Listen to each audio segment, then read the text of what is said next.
ਇਹ ਹੁਣ ਤੁਸੀਂ ਦੇਖਿਆ ਹੋਣਾ ਕਿ ਜਦੋਂ ਦਾ ਇਹ ਲੜਾਈ ਦੇ ਮਾਮਲਾਤ ਸ਼ੁਰੂ ਹੋਏ ਨੇ ਨਾ ਆਪਣਾ ਇੰਡੀਆ ਪਾਕਿਸਤਾਨ ਤੇ ਜਿੰਨੇ ਇਹ ਟਿਕਟਾਕ ਤੇ ਬਾਜ਼ਾਰੀ ਲੋਕ ਸੀ ਤੁਸੀਂ ਦੇਖਿਆ ਛੁਪ ਗਏ, ਲੁਕ ਗਏ, ਕਿਧਰੇ ਗਾਇਬ ਹੋ ਗਏ। ਇਹ ਇਹਨਾਂ ਲੋਕਾਂ ਦੀ ਔਕਾਤ ਸੀ कि मैंने जनाब ग्रेनेड फेंका तो मैंने उसको उठा लिया। ये हुण बंदे जेडे ने किधर गायब हो गए ने सारे, अपनी औकात इन्हां नूं नज़र आ गई ना जी। हुण जनाब उधर 26 बंदे मर गए ने ते ये तकदे पे ने कि असीं किहड़ियां गल्लां लैके टुरे हां ते हुण छुपदे फिरदे सारे।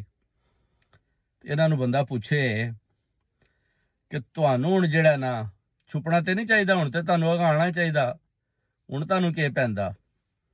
ਇਹ ਹੁੰਦਾ ਬਦਨਸਲੇ ਬੰਦੇ ਜਿਹੜੇ ਨੇ ਨਾ ਇੰਜ ਦੀਆਂ ਗੱਲਾਂ, ਬਸ ਐਵੇਂ ਮੁੱਛਾਂ ਨੂੰ ਤਾਂ ਪਿਆ ਚੜਿਆ, ਉਹ ਪਤਾ ਨਹੀਂ ਕਿ ਸਮਝਣਾ ਕਿ ਅਗਲਾ ਬੰਦਾ ਪਤਾ ਨਹੀਂ ਮੈਂ ਮੁੱਛ ਨੂੰ ਤਾਂ ਚੜਿਆ ਤੇ ਬੰਦਾ ਡਰ ਜਾਏਗਾ। ਵੀ ਇੰਜ ਨਹੀਂ ਹੁੰਦਾ, ਮੁੱਛਾਂ ਤੋਂ ਕੋਈ ਨਹੀਂ ਬੰਦਾ ਡਰਦਾ। ਹੁਣ ਬੰਦੇ ਜਿਹੜੇ ਨੇ ਨਾ ਹੱਥਾਂ 'ਚ ਹੱਥ ਪਾ ਕੇ ਦੇਖਦੇ ਤੇ ਫਿਰ ਫੈਸਲੇ ਹੁੰਦੇ ਤੇ ਪਿੰਡਾ ਲੰਬਾ ਕਰੀਏ ਤੇ ਫਿਰ ਘੋੜਿਆਂ ਦਾ ਵੀ ਪਤਾ ਚੱਲਦਾ ਲੰਬੀ ਰੇਸ 'ਚ ਕਿਹੜਾ ਘੋੜਾ ਦੌੜਦਾ, ਤੇ ਜਿਹੜਾ ਘੋੜਾ ਰਾਹ 'ਚ ਟੈਪ ਹੋਵੇ ਉਹਨੂੰ ਤੁਸੀਂ ਜੀ ਸਾਈਂ ਗੋਲੀ ਮਾਰ ਛੱਡਦੇ।